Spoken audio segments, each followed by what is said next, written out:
আজকের খুতবায় আমি যেই বিষয়টি পছন্দ করেছি সেটা হলো রাসূলুল্লাহ সাল্লাল্লাহু আলাইহি ওয়াসাল্লামের প্রতি সালাত এবং সালাম পাঠ করা আমরা আদিষ্ট হয়েছি, মানে আমাদেরকে আদেশ করা হয়েছে আমরা যেন রাসূলের প্রতি সালাত এবং সালাম পাঠ করি, এবং সেটা আমরা জানি কোন কোন ক্ষেত্রে বিশেষভাবে রাসূলুল্লাহ সাল্লাল্লাহু আলাইহি ওয়াসাল্লামের উপর সালাত এবং সালাম পাঠ করার আদেশ রয়েছে বা আমাদের উপরে দায়িত্ব কর্তব্য, সেই ক্ষেত্রগুলো আজকে উল্লেখ করব।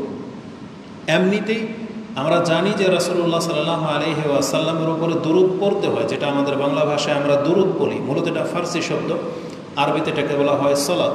যেমন আমরা এখন যে নামাজের জন্য এসেছি এটাও ফার্সি শব্দ, এর আরবি যেমন সালাত, রাসূলের জন্য যে দোয়া করার কথা আছে ওটার নামও সালাত।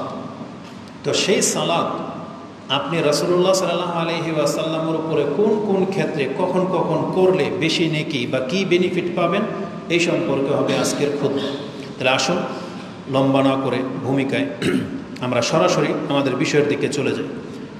প্রথম কথা হলো, আমাদের কল্যাণকর যতগুলো কাজ আছে তার মধ্যে অন্যতম একটি কাজ হলো রাসূল সাল্লাল্লাহু আলাইহি ওয়াসাল্লামের জন্য দোয়া করা। সেই দোয়াটা হচ্ছে সালাত এবং সালাম পাঠ করা। এটা হচ্ছে অনেক বড় কল্যাণকর কাজ এবং এটা আমাদের উপরে দায়িত্বও বটে, বরং এটা রাসূলুল্লাহ সাল্লাল্লাহু আলাইহি ওয়াসাল্লামের একটা হক আমাদের উপর। প্রত্যেকটা জিনিসের কিছু হক থাকে, যেমন আল্লাহর হক রয়েছে আমাদের উপরে, আমাদের হক রয়েছে আল্লাহর কাছে, তেমনি আমাদের রাসূল সাল্লাল্লাহু আলাইহি ওয়াসাল্লাম তার রাসূল হওয়ার ক্ষেত্রে আমাদের উপরে অনেক বেশি হক আছে। একটা হক হলো তার প্রতি ঈমান আনা, একটা হক হলো তাকে সবচেয়ে বেশি ভালোবাসতে হবে, একটা হক হলো তার সুন্নাহগুলো অন্তর থেকে গ্রহণ করতে হবে, আমল করার চেষ্টা করতে হবে, একটা হক হলো মানুষের কাছে তার নামের দাওয়াত দিতে হবে যে মুহাম্মদ নামের একজন রাসূল, তিনি সর্বশেষ নবী, তার প্রতি ঈমান আনো, তাহলে নাজাত আছে। এটা হচ্ছে রাসূলের হক। রাসূলুল্লাহ সাল্লাল্লাহু আলাইহি ওয়াসাল্লামের একটা হক হলো আমাদের উপরে আমরা তার জন্য বেশি বেশি দোয়া করব, তাকে সালাত এবং সালাম তাকে জানাবো, এটা আমাদের উপরে রাসূল সাল্লামের হক।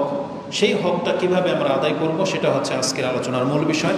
এই মর্মে গুরুত্বের ক্ষেত্রে আমি আপনাকে কোরআন থেকে একটা আয়াত পাঠ করেছি, সূরা আহজাব 33 নম্বর সূরার 56 56 নম্বর আয়াতে আল্লাহ সুবহানাহু ওয়া তাআলা আমাদেরকে এইভাবে আদেশ করেছেন যে ইয়া আইয়ুহাল্লাযীনা আমানু সাল্লু আলাইহি ওয়া সাল্লিমু তাসলিমা, হে ঈমানদাররা তোমরা রাসূলের উপরে সালাত পাঠ করো এবং তাকে অন্তর থেকে সালাম জানাও। এটা আমাদেরকে আদেশ করা হয়েছে। এখানে আল্লাহ সুবহানাহু ওয়া তাআলা এই আদেশটা করার পূর্বে তিনি তার নিজের সম্পর্কে বলেছেন যে রাসূলুল্লাহ সাল্লাল্লাহু আলাইহি ওয়াসাল্লামের মর্যাদা কি আমার কাছে জেনে নাও, যে আমি আল্লাহ নিজে রাসূলের উপরে সালাত পেশ করে থাকি এবং ফেরেশতারাও রাসূলের উপরে সালাত পেশ করে থাকে। তাহলে আল্লাহ এবং ফেরেশতা এখন দুইটা পার্সন, এক হচ্ছেন স্রষ্টা আর সৃষ্টিদের মধ্য থেকে ফেরেশতা। তারা যদিও ধরে নিলাম আমাদের মতোই সৃষ্টি, কিন্তু স্রষ্টা কিভাবে রাসূলের উপরে সালাত পাঠ করে এটার অর্থ কি হবে এটা আমাদেরকে জানতে হবে। যদিও এটা অন্য কোনো বিষয় অন্য কোনো দিন বলার প্রয়োজন ছিল, কিন্তু এটা গুরুত্বপূর্ণ বিষয় বিদায় এটা আজকে এখানে একটু খোলাসা করে দিই।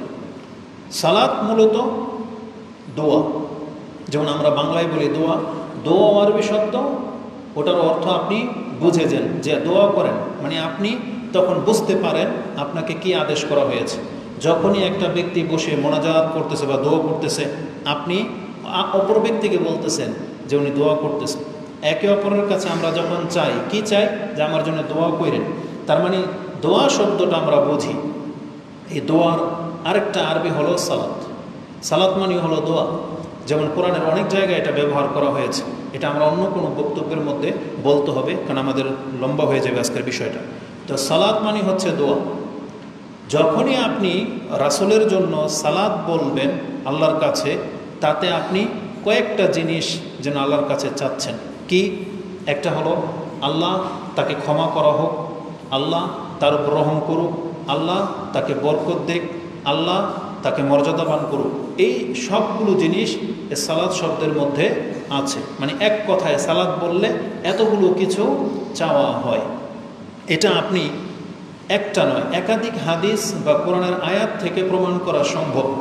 আপাতত জেনে নেন সালাত শব্দের মধ্যে অনেকগুলো জিনিস একসাথে মিক্স করা আছে, যেটাতে একটা শব্দ দিয়ে আল্লাহ সুবহানাহু ওয়া তাআলা ব্যবহার করেছেন।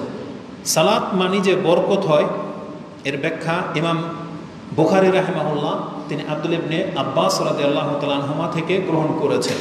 এই আয়াতের তাফসিরে বুখারীতে আপনি 65 নম্বর অধ্যায় কিতাবুত তাফসিরে যাবেন, তাতে 33 নম্বর সূরার এই আয়াতের তাফসিরে গেলে দেখতে পাবেন ইমাম বুখারী বলেন, কালা ইবনু আব্বাস রাদিয়াল্লাহু তাআলা আনহুমা বলেন, ইউসাল্লুন, তারা রাসূল সাল্লাল্লাহু আলাইহি উপরে যে সালাত পাঠ করে এর মানে কি, ইউবাররিকুন, তারা তার বরকতের জন্য দোয়া করে। ইউসাল্লুনা মানে ইউবাররিকুন, বরকতের জন্য দোয়া করে। তাহলে সালাত মানে হচ্ছে বরকত। যদিও হাদিস বলে, কোরআনের আয়াত বলে যে না, বরকত আরেকটা জিনিস, যেমন সেটা আপনারা ওই দুরুদের মধ্যে পাবেন, একটু পরেই আসবে সেই কথাটা। তা আপাতত নিয়ে নেন সালাত মানে বরকত, সালাত মানে রহমত, সালাত মানে মাগফিরাহ, ক্ষমা, আর অনেক কিছু সালাতের মধ্যে আছে। আর আল্লাহর সালাত মানে কি, আল্লাহ যে রাসূলের উপরে সালাত পেশ করে, এটার অর্থ কি হবে? ইমাম বুখারী রাহিমাহুল্লাহ তিনি তার কিতাবে উল্লেখ করেন, কালা আবুল আলিয়া, প্রখ্যাত একজন তাবি বা তাবি, তিনি বলেন, সালাতুল্লাহ, আল্লাহর সালাত মানে হলো সানাউহু আলাইহি ইনদাল মালাইকা, মানে আল্লাহ নিজে মুহাম্মদ সাল্লাল্লাহু আলাইহি ওয়াসাল্লামের গুণ, মর্যাদা এবং তার বরত্বের কথা ফেরেশতাদের সামনে তুলে ধরেন।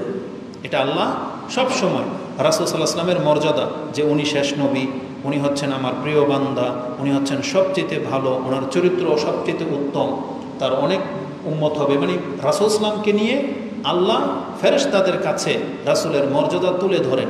এটা হচ্ছে আল্লাহর পক্ষ থেকে রাসূলের উপরে সালাত পাঠ বা সালাত পেশ করা। মানে আল্লাহ তাকে তার মর্যাদার কথা শুধু ফেরেশতা কেন, আল্লাহ আমাদের কাছে পর্যন্ত রাসূলুল্লাহ সাল্লাল্লাহু আলাইহি ওয়াসাল্লামের মর্যাদার কথা তুলে ধরেছেন কোরআনের বেশ কিছু আয়াতে। তো এটা হলো আল্লাহর পক্ষ থেকে রাসূলের উপরে সালাত। আর ফেরেশতাদের সালাত কি? তখন তিনি বলেন, ওয়া সালাতুল মালাইকা, এর মানে হলো আদ-দুআ, মানে ফেরেশতারা আল্লাহর কাছে ওই জিনিসগুলোই চায় যেগুলো আল্লাহ তাকে দিয়ে থাকেন, যে আল্লাহ মুহাম্মদের উপরে বরকত নাজিল করা হোক, তার পরিবারের উপরে বরকত নাজিল করা হোক, আল্লাহ তাকে তুমি ক্ষমা করো, আল্লাহ তাকে তুমি উচ্চ মর্যাদায় দাও, এটা ফেরেশতারা তলব করে। আর ওই কথাটাই আল্লাহ আমাদেরকে জানিয়েছেন, যখন আল্লাহ নিজে মুহাম্মদ সাল্লাল্লাহু আলাইহি ওয়াসাল্লামকে এতটা মূল্যায়ন করেন, ফেরেশতারা যখন আমার কাছে দোয়া করেন, তাহলে তোমরা কেন বাকি থাকবে? হে ঈমানদাররা, তোমরাও এই মুহাম্মদ সাল্লাল্লাহু আলাইহি ওয়াসাল্লামের উপরে সালাত পেশ করো। খুব সূক্ষ্মভাবে দেখলে আয়াতের প্রথমে কি আছে? ইন্নাল্লাহা ওয়া মালাইকাতাহু ইউসাল্লুনা আলান নবী, আল্লাহ এবং ফেরেশতাদের ক্ষেত্রে শুধু সালাত শব্দটা আছে, কিন্তু আমাদের ক্ষেত্রে আল্লাহ সুবহানাহু ওয়া তাআলা বলছেন শুধু সালাত যথেষ্ট হবে না, আমার নবীকে তোমাদেরকে সালামও দিতে হবে। সালাত এবং সালাম দুইটা। তাহলে সালাত এবং সালাম দুইটা ভিন্ন জিনিস, এক জিনিস না। যেটা আল্লাহ এখানে দুইটা শব্দ বলেছেন, সাল্লু আলাইহি ওয়া সাল্লিমু তাসলিমা। তাহলে আমরা আজকে শিখব যে সালাত এবং সালাম কি এবং কিভাবে রাসূলুল্লাহ সাল্লাল্লাহু আলাইহি ওয়াসাল্লামের উপরে পেশ করতে হয়। ইমাম নববী রাহিমাহুল্লাহ তিনি বলেন যে সালাত এবং সালামটা কি, আপনাকে আগে প্রথম বলি। তো আল্লাহর পক্ষ থেকে যখন বলা হয়েছে যে সাল্লু, তোমরা আমার নবীর উপরে সালাত পেশ করো, পাঠ করো, সেটা কি? সাহাবায়ে কেরামরা সেটা বোঝে নাই সেটা কি, কারণ এই শব্দটা নতুন নাজিল হয়েছিল। তখন সাহাবায়ে কেরামদের মধ্য থেকে তারা রাসূল সাল্লাল্লাহু আলাইহি ওয়াসাল্লামকে প্রশ্ন করেছেন। সেই প্রশ্নটা এইরকম ছিল, ফাকাল লাহু, রাসূল সাল্লাল্লাহু আলাইহি ওয়াসাল্লামকে বললেন, বাশির ইবনু সাদ একজন সাহাবী, আমারনাল্লাহু তাআলা আন নুসাল্লিয়া আলাইকা ইয়া রাসূলুল্লাহ, আমরা তো আল্লাহর পক্ষ থেকে আদেশ প্রাপ্ত হয়েছি আপনার উপরে সালাত পেশ করার জন্য। তাহলে কাইফা নুসাল্লি, ফাকাইফা নুসাল্লি আলাইকা, আপনার উপরে কিভাবে আমরা সালাত পাঠ করব? এটা এইভাবে জিজ্ঞাসা করা হয়েছে। রাসূলুল্লাহ সাল্লাল্লাহু আলাইহি ওয়াসাল্লাম নিজে থেকেও যা খুশি তা বলে দেন নাই। যখনই এইভাবে প্রশ্ন করা হয়েছে, সাহাবী বলতেছেন, ফাসাকাতা রাসূলুল্লাহ সাল্লাল্লাহু আলাইহি ওয়াসাল্লাম, তখন প্রশ্ন শুনে রাসূলুল্লাহ চুপ হয়ে গেলেন। কিছু বলছেন না। অন্যান্য সাহাবীরা ভাবতেছেন হাত্তা তামান্নায়ান্না আন্নাহু লাম ইয়াসআলুহু আনহু, আমাদের কেন যেন মনে হইল যে এই প্রশ্নটা করা মনে ঠিক হয়নি, রাসূল জবাব কেন দিচ্ছেন না। মূলত তা না, বরং ওই সময়টুকুর মধ্যে আল্লাহর পক্ষ থেকে তাকে জানানো হয়েছে যে এটা হলো সালাত। তারপরে সুম্মা কাল, তারপর রাসূল সাল্লাল্লাহু আলাইহি ওয়াসাল্লাম বললেন কুলু, তোমরা এটা বলো। কি বলবে একটু পরে আসতেছে। তো এই শব্দগুলো হচ্ছে ইমাম মুসলিমে তার 793 নম্বর হাদিসে আপনি এটা পেয়ে যাবেন যে রাসূল সাল্লাল্লাহু আলাইহি ওয়াসাল্লামকে সালাত সম্পর্কে জিজ্ঞাসা করা হয়েছিল। দ্বিতীয় আরেকটা হাদিস ইমাম বুখারী থেকে নিয়ে নেন, আন আবি সাঈদ আল খুদরি, আবু সাঈদ খুদরি এবং আরেকজন সাহাবী হচ্ছেন কাব, তারা রাসূলুল্লাহ সাল্লাল্লাহু আলাইহি ওয়াসাল্লাম থেকে বর্ণনা করেছেন কালা কুলনা, আমরা রাসূল সাল্লাল্লাহু আলাইহি ওয়াসাল্লামকে বললাম ইয়া রাসূলুল্লাহ হাযা তাসলিম, সালাম কিভাবে দিতে হয় এটা তো ইতিপূর্বে আমরা শিখেছি। তার মানে আত্তাহিয়াতুর মধ্যে আমরা কি বলি, আসসালামু আলাইকা আইয়ুহান নবী ওয়া রাহমাতুল্লাহি ওয়া বারাকাতুহু। তাহলে আপনার উপরে সালাম কিভাবে দিতে হয় ইতিপূর্বে তো আমরা শিখেছি। ফাকাইফা নুসাল্লি আলাইকা, তাহলে আপনার উপর এখন কিভাবে সালাত আমরা পাঠ করব। তখন রাসূলুল্লাহ সাল্লাল্লাহু আলাইহি ওয়াসাল্লাম আমাদেরকে শিক্ষা দিলেন যে কিভাবে আমরা দুরূদ পাঠ করব, যেটা আমরা দুরূদ বলি। এটা রাসূল আমাদেরকে শিক্ষা দিয়েছেন। এই হাদিসটি ইমাম বুখারী রাহিমাহুল্লাহ কয়েক জায়গায় উল্লেখ করেছেন, তার মধ্যে তাফসিরে পেয়ে যাবেন 7497 4797। তাতে কি আছে ওই শব্দগুলো আপনাদের জানা, শুধু এখানে দুইটা শব্দ অতিরিক্ত আসছে, ওটা শুধু আমি উল্লেখ করব। যেমন আপনারা সবাই জানেন আল্লাহুম্মা সাল্লি আলা মুহাম্মদ ওয়া আলা আলি মুহাম্মদ কামা সাল্লাইতা আলা ইব্রাহিম ওয়া আলা আলি ইব্রাহিম ইন্নাকা হামিদুম মাজিদ। তারপরে আল্লাহুম্মা বারিক আলা মুহাম্মদ ওয়া আলা আলি মুহাম্মদ কামা বারাকতা আলা ইব্রাহিম ওয়া আলা আলি ইব্রাহিম ইন্নাকা হামিদুম মাজিদ। আশা করি এটা প্রত্যেকের মুখস্থ আছে ইনশাআল্লাহ। যদি না থাকে তাহলে আপনাকে খুব দ্রুত এটাকে মুখস্থ করে নিতে হবে, খুব দ্রুত। কেন? কারণ এটা ছাড়া নামাজ হবে না, এটা না বলা ছাড়া আপনার নামাজ হবে না। এই জন্য এই দুরূদটা, শুধু এই দুরূদটা না, মানে রাসূল সাল্লাল্লাহু আলাইহি ওয়াসাল্লামের উপরে দুরূদ আপনাকে পড়তেই হবে নামাজে। কয়েক রকমের দুরূদ আছে, তার মধ্যে এটাই হচ্ছে প্রসিদ্ধ, কারণ এটা বুখারী, মুসলিম, আবু দাউদ, তিরমিজি প্রায় হাদিসের কিতাবে বিভিন্ন শব্দে আসছে, আর ওগুলোকে জড়ো করে আমাদেরকে এইভাবে শিক্ষা দেওয়া হয়েছে। এই যে যতটা আমি বললাম, কোনো এক হাদিসে কিন্তু এইভাবে নাই। ইন্নাকা হামিদুম মাজিদ এটা কোনো বর্ণনাতে নাই, কোনো বর্ণনাতে শুধু একবার আসছে শেষে ইন্নাকা হামিদুম মাজিদ। আর কোনো বর্ণনাতে আসছে আল্লাহুম্মা সাল্লি আলা মুহাম্মদ ওয়া আলা আজওয়াজিহি ওয়া যুররিয়াতিহি কামা সাল্লাইতা আলা ইব্রাহিম, এভাবে আসছে আলা আলি ইব্রাহিম। ওখানে ইব্রাহিম নাই, আলা আলি ইব্রাহিম আছে, মানে ডাইরেক্ট ইব্রাহিমের বংশধরের উপরে আছে, এভাবে আছে, মানে অতিরিক্ত শব্দে। তারপরে আছে ফিল আলামিনা ইন্নাকা হামিদুম মাজিদ। এই যে ফিল আলামিন এই শব্দটা অতিরিক্ত আসছে, তাহলে অতিরিক্ত শব্দটা যদি দিয়ে আপনি পড়েন তাহলে বাক্যটা হবে এরকম, ও বারিক আলা মুহাম্মদ ওয়া আলা আলি মুহাম্মদ কামা বারাকতা আলা ইব্রাহিম ওয়া আলা আলি ইব্রাহিম ফিল আলামিনা ইন্নাকা হামিদুম মাজিদ। তো যার যেটা মুখস্থ আছে যথেষ্ট। আপনি চাইলে অতিরিক্ত এই শব্দটা বাড়াতে পারেন, ফিল আলামিনা ইন্নাকা হামিদুম মাজিদ।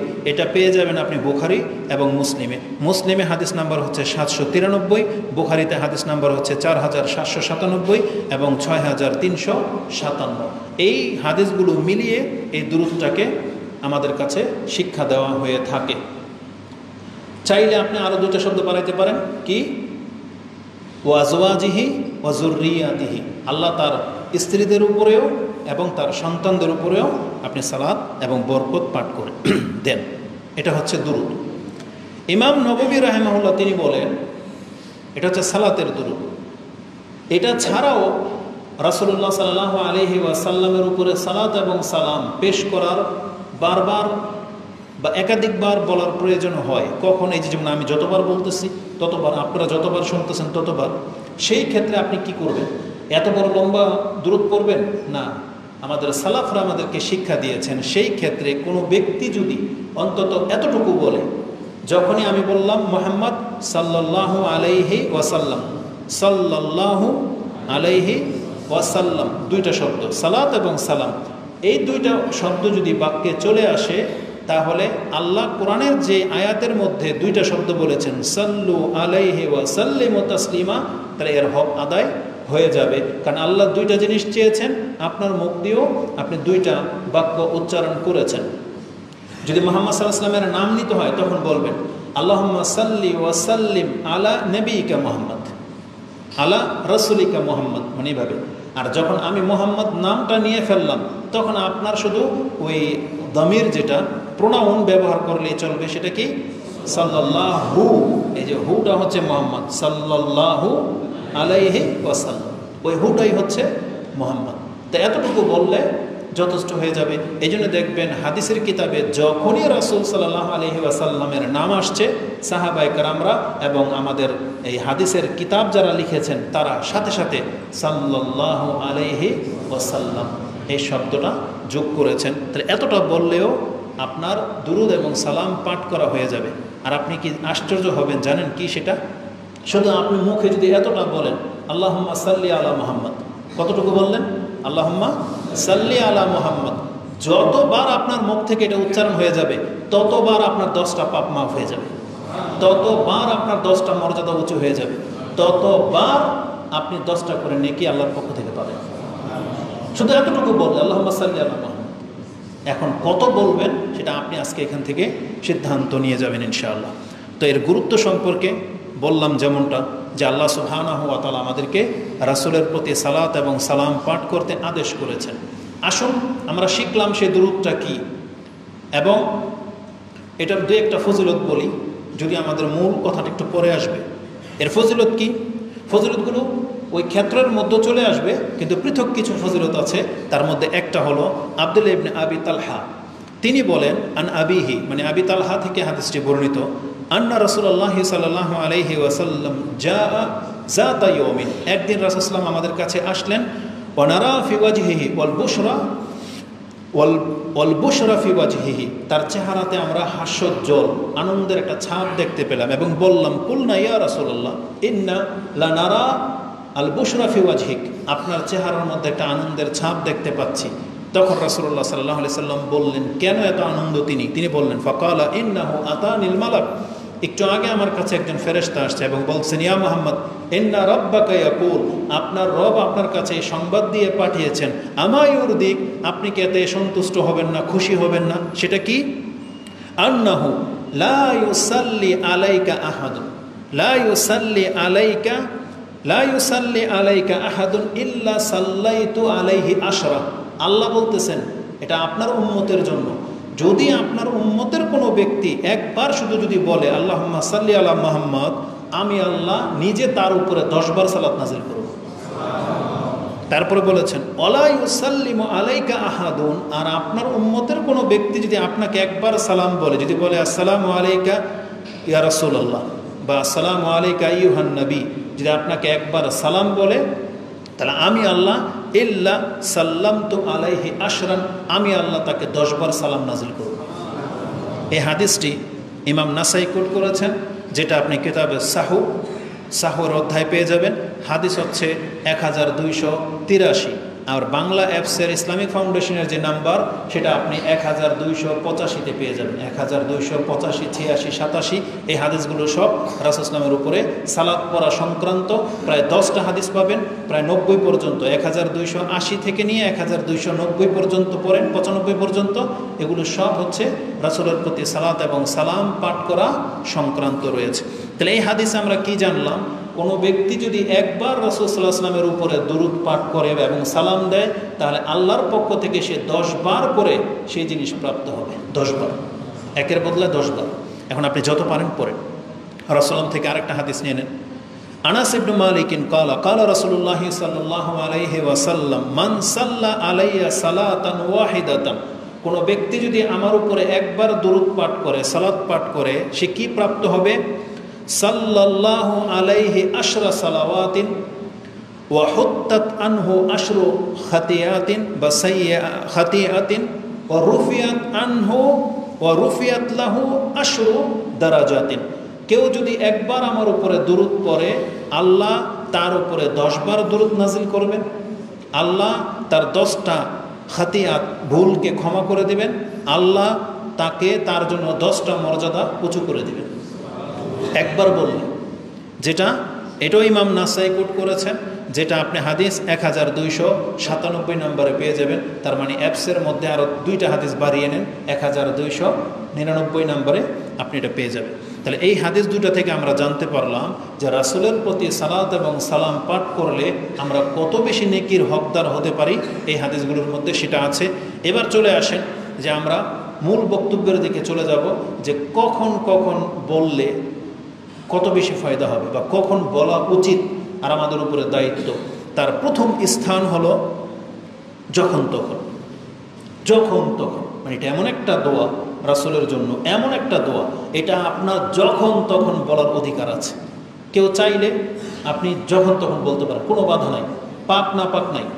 আশ্চর্য লাগে আমাদের দেশের আলেমদের বক্তব্য দেখলে, আপনি নেটে দেখবেন, তারা এই বিষয়গুলোকে মানুষের কাছে এমনভাবে পেশ করে, বিশেষ করে যাদেরকে আমরা বেদাতি বলি, যারা মাযহাবী বা বিভিন্ন ফিরকাবন্দিতে আছে, তারা এই বিষয়গুলোকে আপনাকে এমনভাবে পেশ করে দেবে যেমন মনে হচ্ছে যে বিনা ওযুতে মুহাম্মদ সাল্লাল্লাহু আলাইহি ওয়াসাল্লামের নাম মনে হয় নেওয়াই যায় না।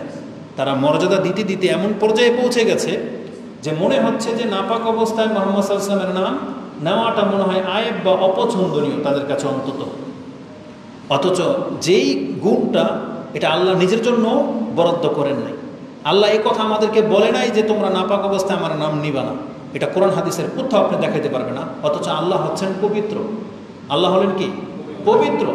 কিন্তু আমাদের বাংলা ভাষায় এই যে আমরা যে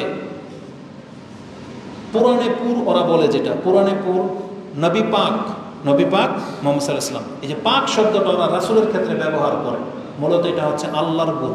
পাক একমাত্র আল্লাহ, পুত পবিত্র কিন্তু কে? আল্লাহ। আল্লাহ সুবহানাহু ওয়া তাআলা ত্রুটি মুক্ত। এই যে আপনি যে বলেন সুবহানাল্লাহ, সুবহানাল্লাহ মানে কি? আল্লাহ শুধু পবিত্র না, মানে আল্লাহ সমস্ত ত্রুটি থেকে মুক্ত, এটা হচ্ছে সুবহানাল্লাহ। মানে আল্লাহ সুবহানাহু ওয়া তাআলার কোনো ঘাটতি নেই, কিন্তু মানুষ হিসেবে আমাদের ঘাটতি হয়। এই জন্য আমাদেরকে পাক পবিত্রতার বিধান জারি করা হয়েছিল। তো মুহাম্মদুর রাসূলুল্লাহ সাল্লাল্লাহু আলাইহি ওয়াসাল্লাম, যেখানে আল্লাহর নাম বিনা ওযুতে নেওয়া যায়, সেখানে মুহাম্মদ সাল্লাল্লাহু আলাইহি ওয়াসাল্লামের উপর আপনি সালাত পড়বেন, এর কোনো ধরাবাঁধা নিয়মই নেই। ওই টপিকসই আপনি দেখবেন না যে মুহাম্মদ সাল্লাল্লাহু আলাইহি ওয়াসাল্লামের উপর দুরূদ পড়তে পবিত্রতা শর্ত কিনা, ওযু লাগে কিনা। ওই বক্তব্য যারা করবে এরা মূলত আপনাকে সঠিক আকীদা শিক্ষা দেবে না। তারা ঘুরিয়ে ফিরিয়ে তারা বলবে, দেখেন বলে যে জায়েজ, তবে ওযু করে নিয়ে বললে উত্তম, এভাবে বলবে। বলার দরকার নাই এটা, কারণ যেখানে মুহাম্মদ সাল্লাল্লাহু আলাইহি সাল্লাম তিনি নিজে আল্লাহকে স্মরণ করতেন যখন তখন। আর হাদিস ইমাম মুসলিম নিয়ে আসছেন পবিত্রতার অধ্যায়, আয়েশা রাদিয়াল্লাহু তাআলা আনহা তিনি বলেন, কানা রাসূলুল্লাহ সাল্লাল্লাহু আলাইহি ওয়াসাল্লাম ইয়াযকুরু রাব্বাহু আলা কুল্লি আহইয়ানি। মুহাম্মদ সাল্লাল্লাহু আলাইহি ওয়াসাল্লাম তিনি দিনের রাতের 24 ঘন্টার মধ্যে যখন খুশি তখন তিনি আল্লাহকে স্মরণ করতেন। পাক না পাক নাই, যখন তখন তিনি আল্লাহকে স্মরণ করতেন। তাহলে আল্লাহর জিকির করা যখন তখন পাক না পাক সব অবস্থায় করা যায়। আর আপনি এই ফতোয়া দিবেন বা এই শিক্ষা দিবেন যে মুহাম্মদ সাল্লাল্লাহু আলাইহি ওয়াসাল্লামের উপরে দুরূদ পড়তে গেলে আপনার ওযু লাগে, এটা উত্তম, এটা একদম বাতিল কথা, এটার কোনো ভিত্তি পর্যন্ত নাই। তাহলে মুহাম্মদ সাল্লাল্লাহু আলাইহি ওয়াসাল্লামের উপরে আপনি সালাত সালাম যখন খুশি আপনি তখন পড়তে পারেন, কোনো বাধা নাই। যখনই আপনার মনে হবে, যখনই আজকের বক্তব্য আপনার ফিল হবে যে এত নেকি, আপনি তখনই বলবেন সাল্লাল্লাহু আলাইহি ওয়াসাল্লাম, আল্লাহুম্মা সাল্লি আলা মুহাম্মদ, আল্লাহুম্মা বারিক আলা মুহাম্মদ, এভাবে বলতে থাকবেন, কোনো বাধা নাই। তাহলে কি হবে? রাসূলুল্লাহ সাল্লাল্লাহু আলাইহি ওয়াসাল্লাম বলেছেন, ক্বালা ইন্না লিল্লাহি মালাইকাতান সাইয়াহিনা ফিল আরদ, নিশ্চয়ই আল্লাহর কিছু ফেরেশতা আল্লাহ নিযুক্ত করে রেখেছেন, এরা দুনিয়ার জমিনের মধ্যে ভ্রমণ করে বেড়ায়। এদের কাজ কি? ইউবাল্লিগুনি মিন উম্মতিস সালাম, আমার উম্মতের যে কোনো ব্যক্তি যেখান থেকে আমাকে সালাম দেয়, এই ফেরেশতাদের কাজ হলো সেই সালামটা আমার পর্যন্ত পৌঁছে দেয়। কি মনে করেন? তার মানে আজকে আমাদের হয়তো আগামীতে অনেকের ক্ষমতাই হবে না মক্কা মদিনায় যাওয়া, পরিস্থিতি এমন হয়ে যাচ্ছে, অনেক বেশি ব্যয়বহুল হয়ে যাচ্ছে। তারপরে এত বেশি মানুষের চাপ, আপনি হয়তো রাসূল ইসলামের কবরের পাশে দাঁড়াবেন, এই সুযোগটা হয়তো আগামীতে নাও পেতে পারেন। এই জন্যই না রাসূল ইসলাম বলেছেন যে এমন মানুষ আছে যারা এখানে আসাটা আকাঙ্ক্ষা করবে, এবার গিয়েই তো বুঝতে পেরেছি যে কতটা নিয়ম নীতিকে এত কঠিন করে ফেলা হয়েছে। আপনাকে সিরিয়াল ধরে ঢুকতে হবে, একটা সময় আসবে যে আপনাকে হয়তো পারমিশন ছাড়া ঢুকতেই দেওয়া হবে না। অথচ একটু আগে তকদির আজকে আমাদেরকে এত ছোট করে ফেলছে, অথচ একটু আগে ভিডিও ক্লিপের মধ্যে দেখলাম কাবা ঘরের ভিতর থেকে একটা ফ্যামিলি বের হচ্ছে, কোনো রাষ্ট্রের নেতা ফেতা হবে, নায়ক বা রাষ্ট্রের প্রেসিডেন্ট হবে, তার বউ মেয়ে সহ ভিতর থেকে বের হচ্ছে। তাহলে কাবা ঘরের ভিতরে পর্যন্ত আজকে নেতাগিরির মাধ্যমে ঢোকার পারমিশন আছে, কিন্তু এলমের ভিত্তিতে, আপনার সততার ভিত্তিতে ঢোকার সেখানে পারমিশন, আপনাকে চিনবেই না কেউ। তাহলে পরিস্থিতি এমন হয়ে গেছে, আরও কঠিন হয়ে যাবে হয়তো। তো আল্লাহ সুবহানাহু ওয়া তাআলা আমাদের জন্য এই ব্যবস্থা করে রেখেছেন যে যেই ব্যক্তি রাসূলের সামনে এসে সালাম দেওয়ার ক্ষমতা রাখে না, ও যেখান থেকে দেখ আমার ফেরেশতারা এই সালাম রাসূলের কাছে পৌঁছে দেবে। এই ব্যবস্থা আল্লাহ করেছেন। এবং আপনি জেনে নিন, একটু পরে সেই হাদিস আসবে, আপনার নাম নিয়ে জানানো হয়, আপনার উম্মতের অমুকের ছেলে অমুক আপনাকে সালাম জানিয়েছে। এভাবে আছে ইনশাআল্লাহ আজিজ। আল্লাহ সুবহানাহু ওয়া তাআলার অনেক বড় একটা অনুগ্রহ। তো এই হাদিসটি এটাও নাসাই থেকে নিয়ে নেন, 1282 থেকে 85 এর মধ্যে আপনি পেয়ে যাবেন, 1282 এর মধ্যে আপনি পেয়ে যাবেন যে রাসূল বলেছেন ইউবাল্লিগুনি মিন উম্মতি সালাম, আমার উম্মতের সালামগুলো আমার কাছে পৌঁছে দেওয়ার ব্যবস্থা আল্লাহ সুবহানাহু ওয়া তাআলা করেছেন। আমি কয়েকটা কিতাব পড়ে যেটা দেখেছি, তাতে তারা 15 থেকে 20টি জায়গা উল্লেখ করেছেন, ইবনুল কাইয়িম রাহিমাহুল্লাহ সহ। প্রায় কিতাবগুলো, ইমাম নববী রাহিমাহুল্লাহর একটা কিতাব পড়লাম, ইবনুল কাইয়িম রাহিমাহুল্লাহর একটা কিতাব পড়লাম, এবং আরও কিছু কিতাব আছে, নাসিরুদ্দিন আলবানী রাহিমাহুল্লাহর একটা আছে, এবং দুরূদ সংক্রান্ত আরবিতে একটা কিতাব যেটা পড়ে দেখলাম, তারা সেখানে 15 থেকে 20টি জায়গা উল্লেখ করেছেন, যেই জায়গাগুলোতে রাসূলের উপরে সালাত এবং সালাম পাঠ করার ক্ষেত্র। তার একটা হলো, যেমন এখন বললাম, যখন তখন, নোট করেন, যেমন যখন তখন। দ্বিতীয় নাম্বারে আসবে যখনই রাসূলের নাম আসবে, সে যে বলুক আর আপনি শোনেন, দ্বিতীয় এটা, যখনই রাসূলের নাম আসবে। তৃতীয় হলো আজান শুনলে, আজানের পরেই আপনি, আজানের যে দোয়া আছে, দোয়ার আগেই আপনি রাসূল সাল্লাল্লাহু আলাইহি ওয়াসাল্লামের উপরে সালাত এবং সালাম পাঠ করবেন। চতুর্থ হলো মসজিদে আসতে, আপনি বাসা থেকে যখন মসজিদে আসেন, এই তখন আপনার দোয়ার মধ্যে রাসূলের উপরে দরুদ থাকবে। পঞ্চম হলো মসজিদে ঢোকার সময়, যে আপনি ঢুকতেই রাসূল সাল্লাল্লাহু আলাইহি ওয়াসাল্লামের উপরে সালাত সালাম পাঠ করবেন। ষষ্ঠ হচ্ছে নামাজে, আর এই ষষ্ঠটা হচ্ছে ফরজ, রুকুন, কারণ এখানে আপনি যদি রাসূলের উপরে সালাত সালাম না পড়েন, আপনার নামাজই হবে না। তাহলে 6 নম্বর হচ্ছে নামাজে। 7 নম্বর হচ্ছে জানাজার নামাজে, যারা জানাজার দোয়া জানেন তারা তো জানেন, প্রথম তাকবীরে সূরা ফাতিহা পড়া হয়, দ্বিতীয় তাকবীরের পরেই কি বলা হয়, রাসূলের উপরে দুরূদ পাঠ করা হয়, তাহলে জানাজার সালাতে। 8 নম্বরে আসবে জুমার দিন, এগুলো বিশেষ, যেমন আজকে এই জুমার দিন শুরু হয়েছে গত রাত থেকে, এই আজকের সন্ধ্যা পর্যন্ত যত বেশি পারেন সবচেয়ে বেশি দুরূদ পড়বেন। 8।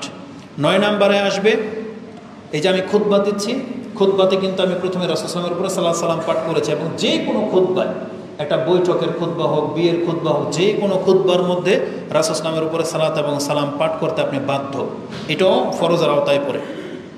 তারপরে যে কোনো বৈঠকে 10 নম্বরে, এটা শুধু ইসলামিক বৈঠক না, বরং মুসলিমরা যে কোনো জায়গায়, আপনি জায়গা সম্পত্তি ভাগ করার জন্য বসছেন, হজে যাবেন না কোনো পিকনিকে যাবেন বা কোথাও যাবেন, যে কোনো কল্যাণকর কাজে যখন মুসলিমরা একসাথে বসে কোথাও, এমনকি ঘরের ভিতরেও যদি কোনো ফ্যামিলিগত সিদ্ধান্ত নেওয়ার জন্য বসেন, সেই মজলিসে আপনাকে রাসূল সাল্লামের উপরে সালাত এবং সালাম পাঠ করতে হবে, নাহলে এটা কিয়ামতের দিন আপনার জন্য আক্ষেপের কারণ হয়ে যাবে। প্রত্যেকটা দলিল আমি দেব, তাহলে আমি 10 নম্বরে পেলাম। 11 নম্বর হলো ক্ষমা, ইস্তেগফার, বা আপনার বিশেষ যখন কোনো দোয়া করার প্রয়োজন হয়, আপনি একা যখন দোয়া করতে বসছেন, আপনি আল্লাহর প্রশংসা করবেন, রাসূল সাল্লাল্লাহু আলাইহি ওয়াসাল্লামের উপরে দরুদ পাঠ করবেন। এটা আপনার দোয়া কবুল হওয়ার সবচেয়ে বেশি গ্রহণযোগ্য জায়গা। হয় প্রথমে পড়েন অথবা শেষে পড়েন, যেমন আপনি আল্লাহর কাছে যেটা চেয়েছেন, এটা পড়ার পরে যখন আপনি দোয়া শেষ করে দিবেন, তখন একবার রাসূল সাল্লাল্লাহু আলাইহি ওয়াসাল্লামের উপরে সালাত সালাম পাঠ করে নেন। এটা হচ্ছে 11 নম্বর। 12 নম্বর হলো রাসূল সাল্লামের কবরের কাছে গেলে, মদিনাতে যারা যাবেন জিয়ারত করতে, তারা রাসূল সাল্লামের কবরের সামনে দাঁড়িয়ে তাকে সালাত এবং সালাম পেশ করবেন। এটা হচ্ছে 12 নম্বর ক্ষেত্র। 13 নম্বর হলো যখন কোনো ব্যক্তি দুশ্চিন্তাগ্রস্ত হয়, আপনি ব্যথিত আছেন, কষ্ট ফিল হচ্ছে, আপনার রাসূল সাল্লামের উপরে সালাত এবং সালাম পাঠ করেন। 14 হলো সাফা মারওয়া যখন সাই করা শুরু হয়, তাহলে শুরুতেই কাবাঘর দেখে আল্লাহর তাকবীর যখন পাঠ করা হয়, ওই সময় রাসূল সাল্লামের উপরে সালাত সালাম পাঠ করার কথা পেলাম। 15 নম্বরে পেলাম সকাল সন্ধ্যায়। কেন এটা আমি সবার শেষে উল্লেখ করলাম? কারণ এই যে সাফা মারওয়া সাই করার সময় রাসূলের উপরে দুরূদ পড়ে, এটা রাসূল থেকে তো প্রমাণ নয়, তবে এটা আবু বকর সিদ্দিক অথবা ওমর রাদিয়াল্লাহু তাআলা আনহু থেকে প্রমাণ রয়েছে। তারপরে মসজিদে আসতে দুরূদ পড়ার কথা যেটা বলেছে, এটা আলী রাদিয়াল্লাহু তাআলা আনহু থেকে, তিনি আদেশ করেছে যে তোমরা এটা করো। আর সকাল সন্ধ্যার যেটা, এই হাদিসটার মধ্যে একটু দুর্বলতা আছে, এই জন্য এটাকে সবার শেষে উল্লেখ করলাম। তো আমার কাছে এই 15টা জায়গা হলো বিশেষ জায়গা যেগুলোর প্রমাণ পাওয়া যায়। তার মধ্যে 12টা জায়গা সহিহ হাদিস দিয়ে প্রমাণিত, বাকি 2টা সাহাবীদের আসার থেকে প্রমাণিত, আর 2-3টা আছে যেগুলো জয়ীফ হাদিস দিয়ে প্রমাণিত। তবে জয়ীফ হাদিসগুলো আমি আপনার কাছে উল্লেখ করব না। সেটা কি? তার মধ্যে একটা হলো এই যে ঈদের সালাতের মধ্যে রাসূলের উপরে সালাত এবং সালাম পাঠ করার কথা রয়েছে, যেটা আব্দুল্লাহ ইবনে মাসউদ রাদিয়াল্লাহু তাআলা করতেন, যে আল্লাহু আকবার। আমরা 7টা তাকবীর দিই না, তার মধ্যে 4টা-5টা তাকবীরের কথা তার থেকে প্রমাণ আছে। এই আল্লাহু আকবার বলার পরে আল্লাহুম্মা সাল্লি আলা মুহাম্মদ, মানে তার উপরে সালাত পাঠ করার কথা আছে, আবার তাকবীর, এইভাবে একটা বর্ণনায় আসছে। যেটা আমাদের অভ্যাস নাই বা আমাদের কোনো সালাফরা এইভাবে আমাদেরকে শেখায় না, এই জন্য এই পয়েন্টটাকে আমি উল্লেখ করলাম না। তো এইভাবে তারা 20টা পয়েন্ট উল্লেখ করেছেন। মৌলিক যে পয়েন্টগুলো, যেগুলো সহিহ হাদিস দিয়ে প্রমাণ করা সম্ভব, এমন 10টা আজকে আমি আপনার কাছে উল্লেখ করব। তার প্রথমটা উল্লেখ করেছি কি? যখন তখন। কি করবেন? যখন তখন রাসূল সাল্লাল্লাহু আলাইহি ওয়াসাল্লামের উপর আপনি সালাত পাঠ করবেন, এটা হচ্ছে প্রথম। এবার 2 নাম্বার থেকে আসি, সেটা কি? রাসূলুল্লাহ সাল্লাল্লাহু আলাইহি ওয়াসাল্লামের নাম আসলেই আপনি সালাত এবং সালাম পাঠ করবেন। এই মর্মে রাসূল সাল্লাল্লাহু থেকে যেটা পাওয়া যায়, রাসূল সাল্লাল্লাহু বলেছেন যে আল বখিল আল্লাজি মান যুকিরতু ইনদাহু ফালাম ইউসাল্লি আলাই, ওই ব্যক্তি হচ্ছে কৃপণ। আরেক বর্ণনায় ইন্নামাল বখিল, নিশ্চয়ই সেই সবচেয়ে বড় কৃপণ কে? যার কাছে আমার নাম উচ্চারণ করা হলো অথচ আমার উপরে সালাত পাঠ করা হলো না, সে আমার উপরে দুরূদ পড়লো না, তাহলে এই ব্যক্তি হচ্ছে কৃপণ। তাহলে এটা একটা বদগুণ। রাসূল সাল্লাল্লাহু বদ চরিত্রের দিকে আপনাকে তিরস্কার করেছেন। আর শুধু তিরস্কার করেই ক্ষান্ত হয়েন না, বরং এখানে জাহান্নামে যাওয়ারও কথা রয়েছে। আপনারা প্রত্যেকে সেই হাদিস জানেন, যেটা রমজান মাসে সবচেয়ে বেশি ব্যবহার করা হয়, যে রাসূল সাল্লাল্লাহু আলাইহি ওয়াসাল্লাম মিম্বরে যখন উঠতেছিলেন বললেন আমিন আমিন আমিন, 3 বার করে বললেন। তার মধ্যে কি আছে? জিবরিল আলাইহিস সালাম এসে মুহাম্মদ সাল্লাল্লাহু আলাইহি ওয়াসাল্লামকে বললেন আপনি আমিন বলেন। কেন? যে যারা পিতামাতাকে জীবদ্দশায় পেল, 2 জনকে অথবা 1 জনকে, যদি এই পিতামাতার খেদমত করে যদি ও জান্নাতি না হতে পারে, তাহলে এই জাহান্নামে যাবে। রাসূল বলছে আমিন। আরেকটা হলো কি? যে ওই ব্যক্তি ধ্বংস হোক রাগিমা আনফু রাজুলিন যুকিরতু ইনদাহু ফালাম ইউসাল্লি আলাই, যার সামনে আমার নাম উচ্চারণ করা হলো অথচ সাল্লাল্লাহু আলাইহি ওয়াসাল্লাম বলল না। জিবরিল বলতেছেন এই ব্যক্তি ধ্বংস হবে, আপনি আমিন বলেন। রাসূল বলছে হ্যাঁ আমিন। এবং ওই হাদিসটার মধ্যে জাহান্নামে যাওয়ার কথা রয়েছে, ফাদাখালান নারা ফাআবাদাহুল্লাহু কুল আমিন ফাকুলতু আমিন, আপনার উপরে যে ব্যক্তি দুরূদ পড়বে না এ জাহান্নামে যাবে এবং আল্লাহকে হালাক করুক, আপনি আমিন বলেন। রাসূল বলছে আমিন। এই হাদিসগুলো কোথায় পাবেন? আপনি হাদিসটি পেয়ে যাবেন তিরমিজিতে 3545 3545 এবং সহিহ ইবনে হিব্বানে জাহান্নামের কথা আছে, যেটা 907 নম্বর আপনি পেয়ে যাবেন। তাহলে আমরা এখানে 2 নম্বরে পেলাম যে রাসূলুল্লাহ সাল্লাল্লাহু আলাইহি ওয়াসাল্লামের নাম আসলেই আপনি কি করবেন? দুরূদ পাঠ করবেন। 3 নম্বর পয়েন্ট, খুব দ্রুত বলে দিই, সময় যেতে চলে যাচ্ছে। 3 নম্বর জায়গা হচ্ছে সালাত, নামাজে। নামাজের মধ্যে আপনি সালাত পড়তে বাধ্য, দুরূদ ছাড়া নামাজ হয় না। এখন কেউ যদি নামাজে দুরূদ পড়ে, তার মর্যাদাটা কি সেটা একটু উল্লেখ করি। আব্দুল্লাহ ইবনে মাসউদ রাদিয়াল্লাহু তাআলা তিনি বলেন যে আমি নামাজে মসজিদে ঢুকলাম, নামাজ পড়লাম, তখন রাসূলুল্লাহ সাল্লাল্লাহু আলাইহি সাল্লাম, আবু বকর এবং ওমর একসাথে ছিলেন এবং রাসূল সাল্লাল্লাহু আলাইহি শুনতে পেয়েছেন যে আমি দোয়া করতেছি, আত্তাহিয়াতু তাশাহুদ পড়তেছি। তিনি বলতেছেন তখন সুম্মা সাল্লি, তখন তিনি কি করলেন? ফাজালাস্তু, আমি বসলাম, নামাজে বৈঠকে বসলাম। ফাদাউতু বিশানি, আমি এখন দোয়া করতে বসলাম। বিশাই, তখন তিনি বললেন যে আমি প্রথমে আল্লাহ সুবহানাহু ওয়া তাআলার গুণগান করলাম, মানে যে আত্তাহিয়াতু যেটা বলেন না, আত্তাহিয়াতুর কথাই আছে এখানে, আত্তাহিয়াতু বললাম। সুম্মা সাল্লাইতু আলান নবী, এবং আমি রাসূল সাল্লাল্লাহু আলাইহি ওয়াসাল্লামের উপরে সালাতও করলাম। সুম্মা দাউতু লিনাফসি, এখন আমি আমার জন্য দোয়া চাচ্ছিলাম। যখনই রাসূল সাল্লাল্লাহু আলাইহি ওয়াসাল্লাম শুনলো যে আমি আল্লাহর প্রশংসাও করলাম, রাসূলের উপরে সালাতও পড়লাম এবং আমি আমার নিজের জন্য কিছু চাচ্ছি, তখন পেছন থেকে রাসূল আমাকে বললেন, ফাকাল নবী সাল্লাল্লাহু আলাইহি ওয়াসাল্লাম সালতুতা সালতুতা, তুমি চাইতে থাকো, এখন তুমি যা চাইতে থাকবে আল্লাহ তোমাকে তাই দিতে থাকবে। তার মানে এই হাদিসের এই শব্দটা আপনি পেয়ে যাবেন তিরমিজিতে 593-তে রয়েছে। আর নাসাইতে কি আছে, এক ব্যক্তি এসে নামাজ পড়লো, বসলো, কিন্তু সেই ব্যক্তি আল্লাহর প্রশংসাও করে নাই, রাসূল সাল্লামের উপরে দোয়াও করে নাই, সে নিজের জন্য শুধু দোয়া করলো। রাসূল সাল্লাম বললেন, আজ্জালতা আইয়ুহাল মুসাল্লি, হে মুসাল্লি তুমি তাড়াহুড়া করে ফেললা। তখন এই ব্যক্তি যখন সালাম ফিরিয়ে দিল, তখন রাসূল তাকে শিক্ষা দিলেন, সুম্মা আল্লামাহু, তখন রাসূল তাদেরকে শিক্ষা দিলেন যে কিভাবে নামাজ পড়তে হয়। তার মানে আত্তাহিয়াতু শিখালেন, দুরূদ শিখালেন এবং বললেন এখন তুমি আল্লাহর কাছে যা চাওয়া চাইবা। এরপরের ঘটনা, ওরাজুলুন ইউসাল্লি, তারপরে আরেক ব্যক্তি আসলো, সালাত পড়লো। সেই ব্যক্তি কি করেছে, ফামাজ্জাদাল্লাহু ওয়া হামিদাহু, সে আল্লাহর বরত্ব প্রশংসা করলো, আল্লাহর গুণগান করলো, ওয়া সাল্লা আলান নবী, এবং আল্লাহর রাসূল সাল্লামের উপরে সালাত পাঠ করলো। ফাকালা রাসূলুল্লাহি সাল্লাল্লাহু আলাইহি সাল্লাম, তখন রাসূল সাল্লাম তাকে পেছন থেকে বললেন, উদউ তুজিব, তুমি এখন আল্লাহকে ডাকো, দোয়া করতে থাকো, এখন তোমার ডাক কবুল করা হবে। ওয়া সালতুতা, ওই কথাটাই, এবং তুমি চাও তোমাকে দেওয়া হবে। তার মানে নামাজে যদি আপনি যখন আত্তাহিয়াতু পড়েন, দুরূদ পড়ে ফেললেন, এখন আপনি আল্লাহর কাছে যা চাওয়ার চান, এই অন্তর থেকে চান। আমরা তো আসলে এতদিন চাইতাম, এমন না যে আমরা চাই না, অনেকে হয়তো চাইতেন, কিন্তু এখন থেকে এটা অনুভব করে চাইবেন যে আমার এখন দোয়া কবুল হবে। কেন? আমি রাসূলের উপরে সালাত সালাম পাঠ করেছি। এই হাদিসটা নাসাইতে রয়েছে, 1284 নম্বরে আপনি পেয়ে যাবেন। তাহলে আমরা 3 নম্বরে পেলাম, নামাজে আপনাকে রাসূলের প্রতি দুরূদ পাঠ করতে হবে। চতুর্থ ইম্পর্টেন্ট জায়গা, সেটা হচ্ছে আজান। আজান যখন শুনবেন তখন আপনি সালাত এবং সালাম পাঠ করবেন। এই সম্পর্কে সরাসরি রাসূল থেকে আদেশ করা হয়েছে, ইজা সামিয়তুমুল মুয়াজ্জিন ফাকুলু মিসলু মা ইয়াকুল, মুয়াজ্জিন যা বলে তোমরা হুবহু তাই বলবো। তার মানে কি, যখন বলে আল্লাহু আকবার আল্লাহু আকবার, আপনি কি বলবেন? আল্লাহু আকবার। আশহাদু আন্না মুহাম্মাদুর রাসূলুল্লাহ, আপনিও বলবেন তাই নাকি সাল্লাল্লাহু আলাইহি ওয়াসাল্লাম বলবেন? না, যা মুয়াজ্জিন বলবে আপনি তাই বলবেন। শেষে কি করবেন? সুম্মা সাল্লু আলাইহি, না আজান শেষ, অতএব তারপরে তুমি আমার উপরে সালাত পাঠ করো। রাসূল বলছেন, ফা ইন্নাহু মান সাল্লা আলাইয়া সালাতান, কেন তুমি সালাত পাঠ করবে? যেই ব্যক্তি আমার উপরে একবার সালাত পাঠ করবে, সাল্লাল্লাহু আলাইহা বিহা আশারা, সে আল্লাহর পক্ষ থেকে 10 বার সালাত প্রাপ্ত হবে। যেটা আমভাবে যে হাদিসে আছে সেটাতেই, এখানে খাস কিছু হইল না মনে হচ্ছে, তাই না? তারপর রাসূল সাল্লাল্লাহু আলাইহি ওয়াসাল্লাম বলেছেন, সুম্মা সাল্লাল্লাহু আলি আল ওয়াসিলা, তুমি তারপরে আমার জন্য আল্লাহর কাছে দোয়া করো যে আল্লাহ মুহাম্মদ সাল্লাল্লাহু আলাইহি ওয়াসাল্লামকে ওসিলা দান করেন। এই ওসিলা চাওয়ার দোয়াটা কোথায় আছে? এই আজানের দোয়ার মধ্যে আছে, আছে না? তার মানে আজকে আমরা এই হাদিস থেকে যেটা জানলাম, আপনি প্রথমে আজানের জবাব দেবেন, ইমাম মুয়াজ্জিন যা বলবে আপনি তা বলবেন। কেবলমাত্র হাইয়া আলাস সালাহ হাইয়া আলাল ফালাহ, তখন কি বলতে হয়? যেটা আলহামদুলিল্লাহ এটা আমরা সবাই জানি। তাহলে আজানের জবাবের পরে রাসূল কি করতে বলছে?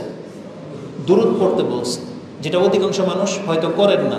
আপনি হয়তো ডাইরেক্ট হয়তো আজানের দোয়া করে ফেলেন না, আগে রাসূল সাল্লাল্লাহু আলাইহি ওয়াসাল্লামের উপরে আপনি দুরূদ পড়েন।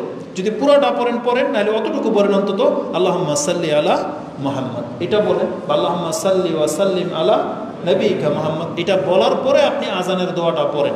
আর আপনি যদি আজানের দোয়াটা পড়েন তাহলে আপনার বেনিফিট কি হবে জানেন?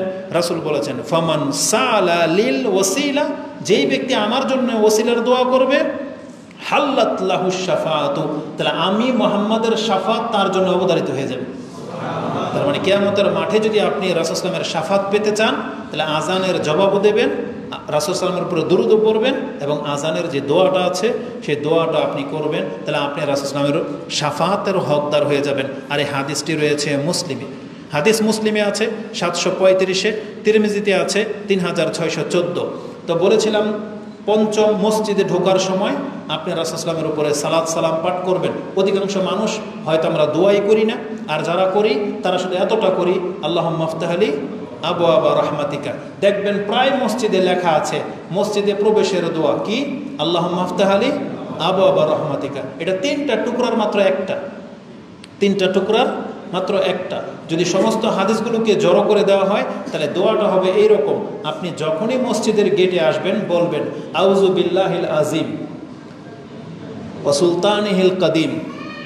এখানে আরেকটা শব্দ ছুটে গেছে, আউযু বিল্লাহিল আজিম ওয়া ওয়াজহিহিল কারীম ওয়া সুলতানিহিল কাদিম মিনাশ শাইতানির রাজিম বিসমিল্লাহ ওয়াসসালাতু ওয়াসসালামু আলা রাসূলিল্লাহ আল্লাহুম্মা গফিরলি যামবি ওয়াফতাহ আলি আবওয়াবা রাহমাতিকা। এই যে আল্লাহর কাছে ক্ষমা চাওয়াটা আপনি চান না, যে আল্লাহুম্মা গফিরলি যামবি ওয়াফতাহ আলি আবওয়াবা রাহমাতিকা, অথচ আসলটাই আপনি ছেড়ে দিলেন যে আল্লাহর কাছে যে ক্ষমা চাইতে হয় তখন, তারপরে বিসমিল্লাহ অনেক সময় বলেন না।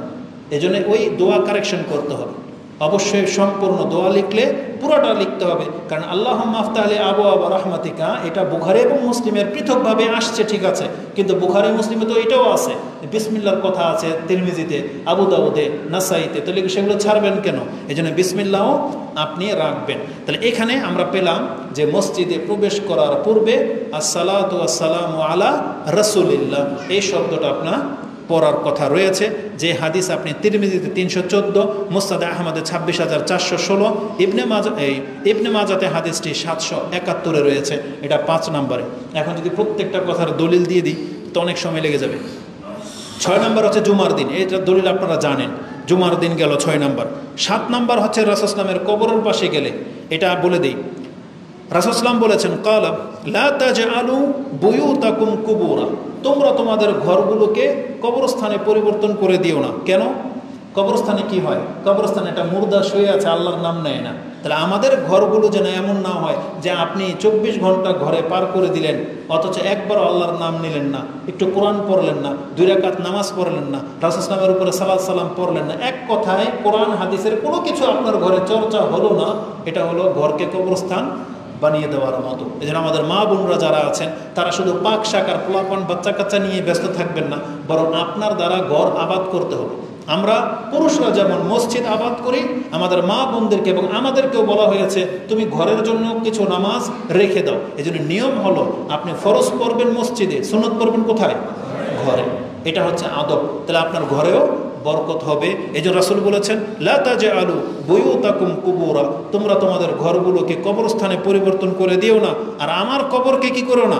রাসূল বলেছেন ওয়ালা তাজআলু কবরি ঈদান, আর আমার কবরকে তোমরা উৎসবের আড্ডাখানা বানিয়ে দিও না।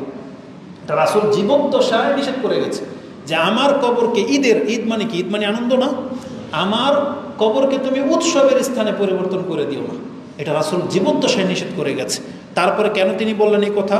ওয়াসাল্লু আলাইয়া, আর আমার উপরে সালাত পাঠ করো, ফা ইন্না সালাতাকুম তাবলুগুনি হাইসু কুনতুম, তোমরা আমার উপরে শুধু সালাত পাঠ করবে, আর তুমি তোমার সালাত যেখান থেকেই পেশ করো না কেন আমার কাছে তা পৌঁছে দেওয়া হয়।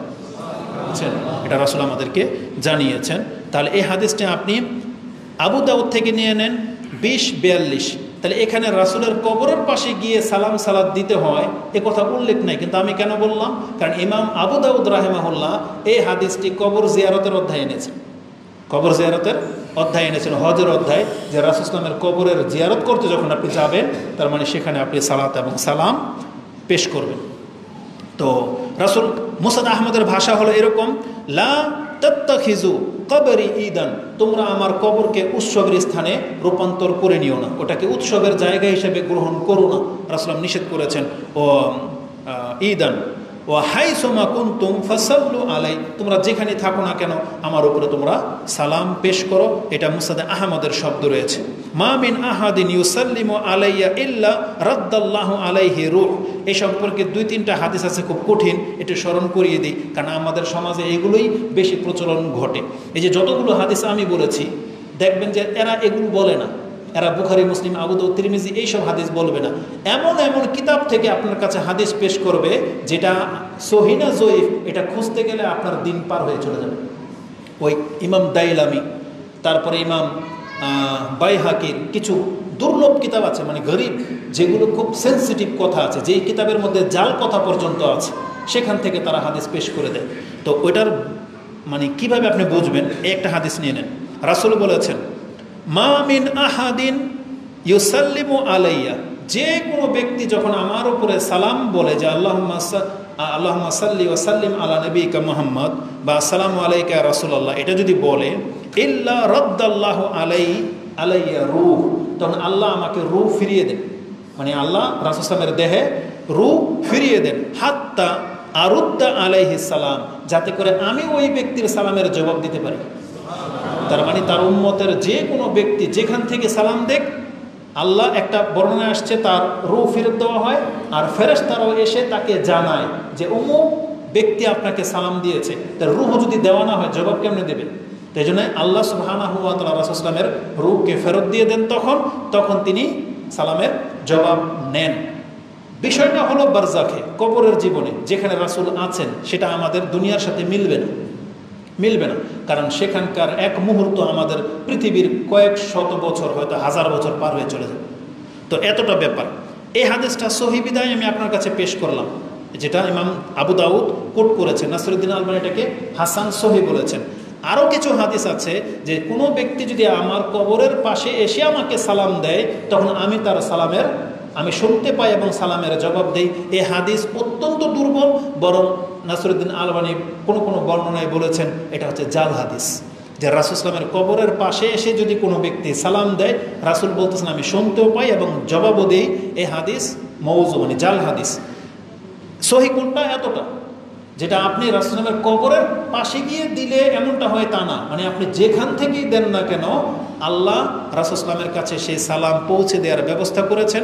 রাসূলকে শোনানো হয়, রাসূল জবাবও দেয়। কিন্তু পার্থক্য কি? দুই কথার মধ্যে, একটা হলো খাস, একটা হলো আম।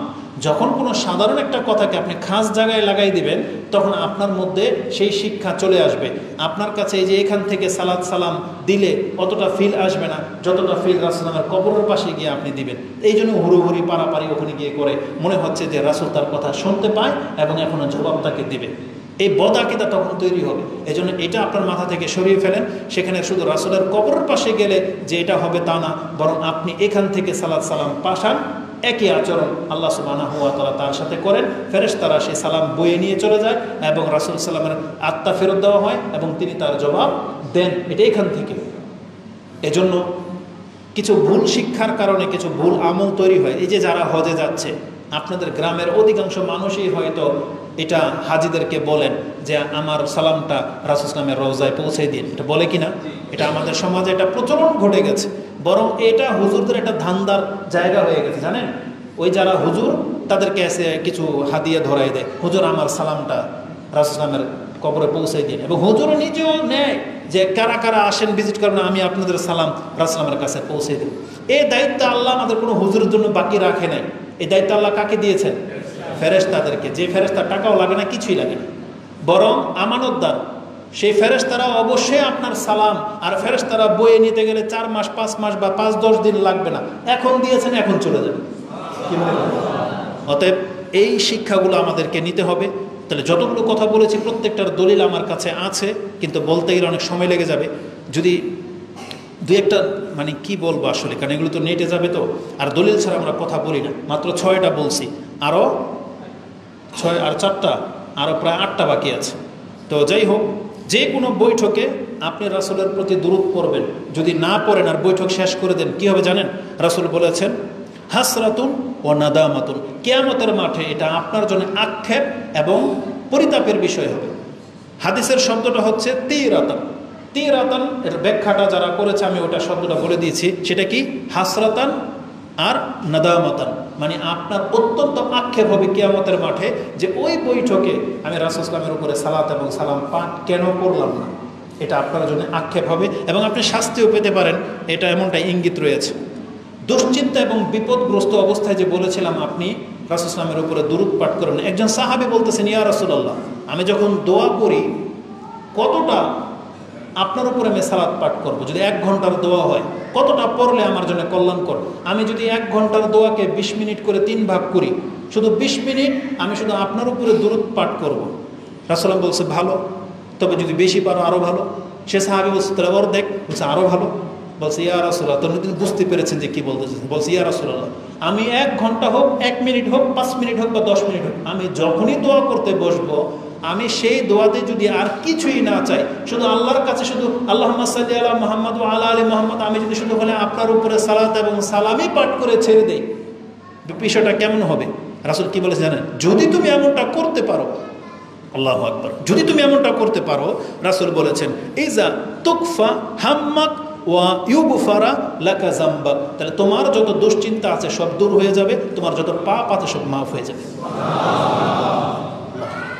অথচ আমরা কত পেরেশানির মধ্যে দিয়ে যাই, কত পাপ নিয়ে বসে আছি, অথচ আমাদের রাসূলের প্রতি সালাত সালাম পাঠ করলে আল্লাহ সেই ক্ষমার ব্যবস্থা করেছেন, সেটা আমরা গ্রহণ করতেছি না। না, আমাদের প্রত্যেকের সেটা করা উচিত। আমাদেরকে এতটা গাফেল থাকলে হবে না, যেটা আল্লাহ সুবহানাহু ওয়া তাআলা এত ফ্যাসিলিটির ব্যবস্থা আমাদেরকে করে দিয়েছেন রাসূল সাল্লামের মাধ্যমে, যেটা অন্য কোনো নবীর উম্মতরা হয়তো পায়নি, যেটা আমরা পেয়েছি।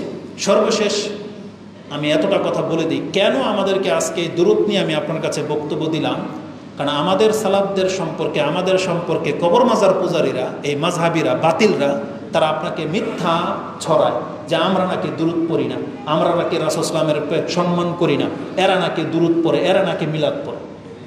অথচ আমাদের সালাফরা আমাদেরকে শিক্ষা দিয়েছেন যে এতগুলো ক্ষেত্র আছে, তোমরা এই সময়গুলোতে একেবারে স্মরণ রেখে অন্তর থেকে তোমরা রাসূল সাল্লামের উপরে সালাত সালাম পাঠ করবে, যেটা বেদাতীরা আপনাদেরকে কোনোদিন শিক্ষা দিতে পারবে না। এরা আপনাদেরকে কি শিক্ষা দেবে?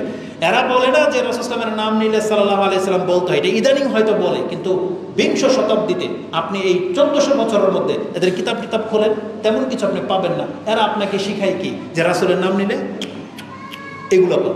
এগুলো করে না। আজান শুনলে একটা দলিল দিতে পারবে? একটা দলিল দিতে পারবে না। বরং যে বললাম ইমাম দাইলামি, তারপরে ইমাম বাইহাকির কিছু দুর্লভ কিতাব আছে, সেখানে আবু বকর রাদিয়াল্লাহু তাআলা আনহু থেকে একটা রিওয়ায়াত পেশ করা হয় যে আবু বকর রাদিয়াল্লাহু তাআলা আনহু নাকি এমনটা করতেন, কিন্তু কোনো ভিত্তি পর্যন্ত, এর দলিলের কোনো আতাপাতাই নেই, শুধু লেখা আছে বাস। এমনটা হচ্ছে তাদের শিক্ষার ব্যবস্থা। মানে যে কাজগুলোর সাথে কোরআন হাদিসের সম্পর্ক আছে তারা ওইভাবে আপনাকে শেখায় না। যেগুলোতে মজা লাগা আছে, যেগুলোতে আমি এমন হাদিস পেয়েছি যে বললাম না যে আমাদের ইমামরাই 20টা জায়গা উল্লেখ করেছেন, বাকি 8টা কেন আমি আপনার কাছে উল্লেখ করলাম না? কারণ প্রত্যেকটার দলিল খুঁজেছি, তারা নিজেরাই বলছে এ হাদিস দুর্বল, এ হাদিস জাল। তাহলে জাল আর দুর্বল হাদিসের ভিত্তিতে আমাদের আমল আমরা করতে শিখি নাই, এই জন্য ওটাও আমি আপনাদেরকে শেখাবো না। বরং এখানে প্রায় 12 থেকে 13টা জায়গা আছে যেগুলো হাদিস দিয়ে প্রমাণ করা সম্ভব। তাহলে এটা আমরা করলে কিন্তু অনেক কিছু। একবার রিপিট করে দেব, স্মরণে আছে আপনাদের? যখন তখন, যেহেতু এটা শিক্ষা, শুধু খুতবাই না, এটা শিক্ষা, আপনি কিন্তু শিখতে হবে। রাসূল সাল্লামের উপরে সালাত সালাম পাঠ করবেন কখন? যখন তখন। দ্বিতীয় গুরুত্ব পাবে কখন? যখন তার নাম আসবে। যখনই রাসূলের নাম নিবেন এবং শুনবেন, তখন কি বলবেন? সাল্লাল্লাহু আলাইহি ওয়াসাল্লাম। এখানে একটা কথা বলে দিই, আমাদের বক্তব্য বেদাতীরা তো শোনে, তখন বলবে, আপনাকে ভুল প্রমাণ করাই দেবে। তাহলে এই মৌলবী যে বলল যখন তখন, বা রাসূল সাল্লামের নাম আসলেই সাল্লাল্লাহু আলাইহি ওয়াসাল্লাম বলতে হয়, কোরআনে যেখানে আছে ওমা মুহাম্মাদুন ইল্লা রাসূলুন কাদ খালাত মিন ক্বাবলিহির রাসূল, এই আয়াত যখন পড়বে তখন কি আয়াত থামাই দিয়ে বলবে সাল্লাল্লাহু আলাইহি সাল্লাম? না, কারণ এই শিক্ষা আমাদেরকে দেওয়া হয়েছে। কোরআনের আয়াতের মধ্যে যখন মুহাম্মাদুর রাসূলুল্লাহ শব্দ আসবে তখন আপনি সাল্লাল্লাহু আলাইহি সাল্লাম বলবেন না, আয়াত বন্ধ করে দিয়ে, কারণ এটা আপনাদের জানা আছে এটা কোন সময়, যখন তখন। এই যে এখন খুতবা যেখানে আপনার কথা বলার অধিকার আছে, তখন আপনি সাল্লাল্লাহু আলাইহি সাল্লাম বলবেন। শুধু খালি কোরআনের ওই আয়াত যখন পড়া হবে, বা আজান, একটু আগে না বললাম যে আশহাদু আন্না মুহাম্মাদুর রাসূলুল্লাহ, যখন এই শব্দটা আসলো আপনি কি বলবেন? আশহাদু আন্না মুহাম্মাদুর রাসূলুল্লাহ। তাহলে আমি আশা করি ইনশাআল্লাহ আমাদের ছাত্র যারা, আমাদের শ্রোতা যারা, আমাদের ভাই যারা, তারা এগুলো বুঝে জ্ঞানের সাথে চলবেন। মুকাল্লিদ হইতে আমরা বলি না, আর আমরা ভাষাও বুঝতে হবে যে খতিব কি বুঝাইতে চাইলো, তাই জন্য এদের পেছে পড়েন না। তো রাসূল সাল্লামের নাম আসলেই সাল্লাল্লাহু আলাইহি সাল্লাম বলবেন। 3 নম্বর যেটা প্রাধান্য পাবে, নামাজ। নামাজে আপনি দুরূদ পড়বেন। 4 নম্বরে কি? জানাজার সালাত। এটা তো আপনারা করেনি, তো মনে থাকার কথা, জানাজার সালাত। 5ম হলো আজানের পর। 5ম কি? আজানের পর। 6ষ্ঠ হচ্ছে মসজিদে আসার সময়। এই যে আসার সময় যে পড়তে, এটা রাসূল সাল্লাল্লাহু থেকে প্রমাণিত নাই, কিন্তু এটা সাহাবে কেরাম থেকে প্রমাণিত আছে। 7 নম্বর হচ্ছে মসজিদে ঢোকার সময়। 8 নম্বরে হলো জুমার খুতবায়, যেটা আমি দিচ্ছি এবং আপনারা যখন শুনবেন, বা আপনি হয়তো বিয়ের খুতবা পড়াবেন, বা কোনো একটা খুতবা আপনাকে দিতে হয় তখন। 9 নম্বরে হবে যে কোনো বৈঠকে, সেটা পারিবারিক সিদ্ধান্ত হোক, বন্ধু বান্ধব নিয়ে এক জায়গায় বসছেন, এমনকি স্কুল কলেজের মধ্যে শিক্ষক যখন ছাত্রদেরকে শিক্ষা দেবে, ছাত্রদের শিক্ষকদের ওই ক্লাস শেষ হয়ে গেলে উচিত রাসূল সাল্লাল্লাহু আলাইহি ওয়াসাল্লামের উপরে সালাত পাঠ করা। 10 নম্বরে আসবে জুমার দিন, যত বেশি পারেন আজকে আপনি সালাত এবং সালাম পাঠ করবেন। 11 নম্বরে আসবে রাসূল সাল্লাল্লাহু আলাইহি ওয়াসাল্লামের কবরের পাশে গেলে আপনি সালাত এবং সালাম পাঠ করবেন। আর কি বলেছি? 12 নম্বরে পেরেশানিতে, মানে যখন আপনি থাকেন পেরেশানিতে, মানে কষ্টে থাকেন, তখন পড়বেন। তাহলে 12টা, এটা আপনি আজকে রিপিট করে দিলাম। আরও কিছু আপনার স্মরণ হলে খুতবা থেকে আপনি স্মরণ করিয়ে নিন। তাহলে আজকের আমাদের মূল খুতবার বিষয় ছিল রাসূলুল্লাহ সাল্লাল্লাহু আলাইহি ওয়াসাল্লামের উপরে সালাত এবং সালাম পাঠ করা। আপনি যতবার যেখান থেকে সেখান থেকে যেখানে থাকেন না কেন আপনি এটা আদায় করবেন। এবং আমি এটা দাবি করি, এটা আপনাদের কাছে এটা আমার আবদার, যে এই শিক্ষার প্রতি আমি এবং আপনি যেন আমল করতে পারে। আল্লাহ আমাদেরকে তৌফিক দান করুন। আকুলু লিকাউলি হাযা আস্তাগফিরুল্লাহ লি ওয়া লাকুম ওয়া লিসাইরিল মুসলিমিন ফাস্তাগফিরু ইন্নাহু হুয়াল গফুরুর রহিম।